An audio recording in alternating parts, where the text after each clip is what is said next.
Kalathappam ഉണ്ടാക്കുന്നൊരു video ആണ് ഇന്ന് ചെയ്യാൻ പോകുന്നത്. Welcome back to Lisa's and vlog. ഇന്ന് ഞാൻ ചെയ്യാൻ പോകുന്ന വീഡിയോ നമുക്ക് വളരെ എളുപ്പത്തിൽ എങ്ങനെയാണ് കലത്തപ്പം ഉണ്ടാക്കിയെടുക്കുക എന്നുള്ളതാണ്.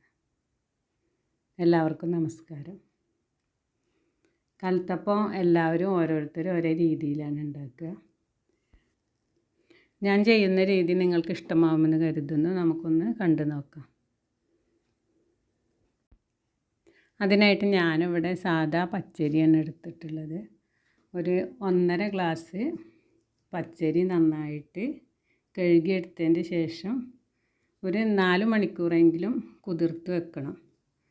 അങ്ങനെ 4 മണിക്കൂർ കുതിർത്തതിന് ശേഷം ഞാനിത് ഇതിലത്തെ വെള്ളം കളഞ്ഞിട്ട് ഒരു മിക്സിയുടെ ജാറിലേക്ക് ഇട്ട് കൊടുക്കുകയാണ് ചെയ്യുന്നത്.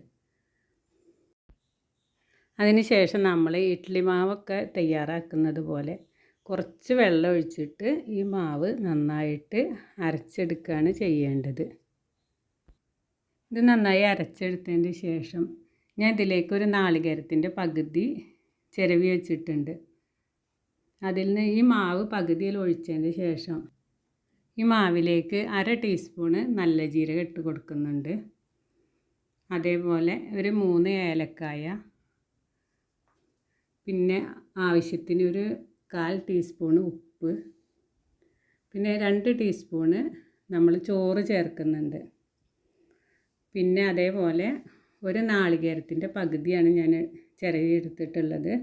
ഇതും കൂടെ ഇതിലിട്ട് കൊടുക്കുക. പിന്നെ ഒരു 3-4 ചെറിയ ഉള്ളി, ഇതൊക്കെ കൂടെ ഒന്ന് അരച്ചെടുക്കുകയാണ് ചെയ്യുന്നത്. വെള്ളം കൂടാതിരിക്കാൻ വേണ്ടിയിട്ടാണ് നമ്മൾ അരച്ചെടുത്ത പകുതി മാവിൽ ഇട്ടിട്ട് ഇത് അരച്ചെടുക്കുന്നത്. അതിന് ശേഷം നമ്മളിത് മാവിലിട്ടിട്ട് നന്നായിട്ട് ഇതൊന്ന് യോജിപ്പിച്ചെടുക്കുകയാണ് വേണ്ടത്. ഈ സമയത്ത് നമ്മൾ ഇതിലേക്ക് ആവശ്യമുള്ള ശർക്കര ഒന്ന് ഉരുക്കിയെടുക്കണം. അതിനായിട്ട് ഒരു 5 ശർക്കരയാണ് എടുത്തുള്ളത്. ഒരു 350 ഗ്രാമൊക്കെ ഉണ്ടായിരിക്കും. ഇത്ര ശർക്കര എടുത്തിട്ട് നമ്മൾ ഇത് നന്നായിട്ടൊന്ന് ഉരുക്കിയെടുക്കുക.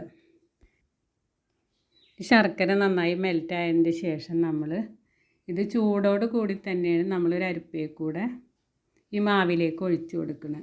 ചൂടോടെ കൂടെ തന്നെ ഒഴിച്ചു കൊടുക്കണം, എന്നാലാണ് ഈ കലത്തപ്പം ശരിയായി കിട്ടുള്ളൂ. ഇനി അതിനായിട്ട് ഞാനൊരു കുക്കർ സ്റ്റൗവിൽ വെച്ചിട്ടുണ്ട്. ഇത് ചൂടായി വരുമ്പോൾ ഒരു 2 ടീസ്പൂണ് വെളിച്ചെണ്ണ ഇതിലേക്ക് ഒഴിച്ചു കൊടുക്കുക. ഇത് കുക്കറിൻ്റെ എല്ലാ ഭാഗത്തും ഇതൊന്ന് എത്തിച്ചു കൊടുക്കുക. നമ്മൾ റെഡിയാക്കി വെച്ച മാവിലേക്ക് ഒരു 1/4 ടീസ്പൂണിൻ്റെ പകുതി ഒരു പിഞ്ച് ബേക്കിംഗ് സോഡ ഇട്ടിട്ട് ഇത് നന്നായി ഇളക്കിയതിൻ്റെ ശേഷമാണ് നമ്മൾ ഈ ചൂടായ കുക്കറിലേക്ക് ഒഴിച്ചു കൊടുക്കുന്നത്. ഇതെല്ലാം ചേർത്തിട്ട് ഏറ്റവും ലാസ്റ്റാണ് നമ്മൾ ബേക്കിംഗ് സോഡ ചേർക്കുന്നത്. ഒരു 5 മിനിറ്റ് ഇത് ചൂടാവുന്ന വരെ നന്നായിട്ട് സ്പീഡിൽ കത്തിക്കുക. അതിന് ശേഷം ഫ്ലെയിം നന്നായിട്ട് കുറച്ച് വെച്ചിട്ട് വേണം നമ്മളിത് വേവിച്ചെടുക്കാൻ. അങ്ങനെ സ്റ്റവിൻ്റെ മീതെ ആകുമ്പോൾ റിങ് എന്തെങ്കിലും വെച്ച് കൊടുത്തിട്ട് ഒന്ന് ഉയരം കൂട്ടിയിട്ട് വേണം നമ്മൾ ഇത് ചെയ്തെടുക്കാൻ. അങ്ങനെ ഒരു 40 മിനിറ്റ് വെച്ച് കൊടുത്താൽ ഇത് റെഡിയായി കിട്ടും. ഫ്ലെയിം നല്ല സിമ്മിലാക്കി കൊടുക്കണം, അല്ലെങ്കിൽ ഇതിൻ്റെ അടി കരിഞ്ഞു പോകും. ഇത്ര പാകത്തിനാണ് നമ്മളിത് ഉണ്ടാക്കിയെടുക്കേണ്ടത്. നല്ല സോഫ്റ്റാണ്.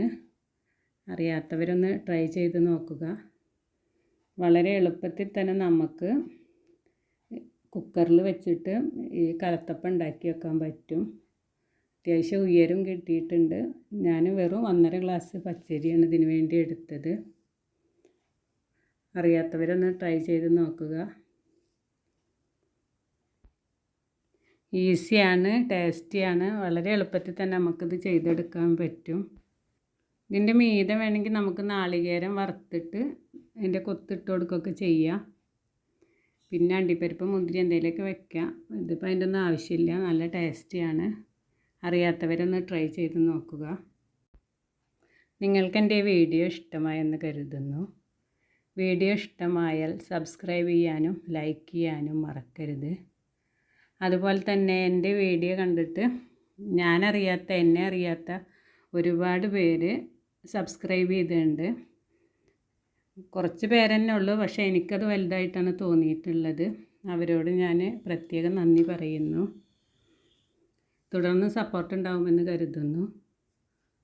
Thank you.